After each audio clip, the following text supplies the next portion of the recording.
langkah gontai, Ardi Yusuf memasuki sekolah SMP Negeri 12 Jalan Merak Tanah Sareal, Kota Bogor untuk menuju ke salah satu ruang kelas ujian nasional atau UN kesetaraan paket C, di mana dirinya tercatat menjadi salah satu pesertanya.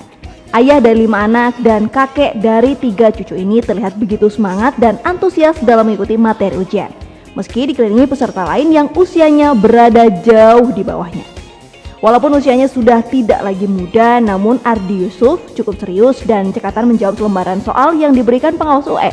Ardi tercatat sebagai satu-satunya peserta ujian paket C tertua dari 1.364 peserta yang tersebar di 4 lokasi ujian kesetaraan di Kota Bogor, antara lain SMP Negeri 5, SMP Negeri 8, SMP Negeri 12, dan SMA PGRI 4. Sayangnya dari ribuan peserta ini 20%-nya tidak hadir tanpa alasan sejak UN hari pertama kemarin.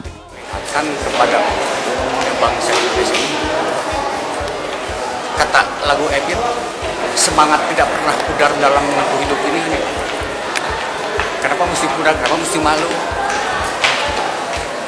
Jadi buat contoh anak cucu nanti itu, si bapak aja 61 tahun masih mau belajar kan gitu. Nah sekarang bapak belajar dari mana?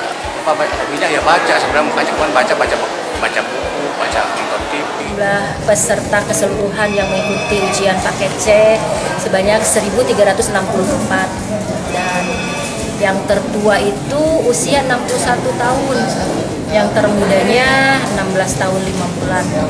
Alhamdulillah situasinya mungkin bisa disaksikan lancar, tidak ada kendala apa-apa, hanya sedikit ini ya, saya sih merasa agak sedih gitu, peserta banyak yang gak hadir.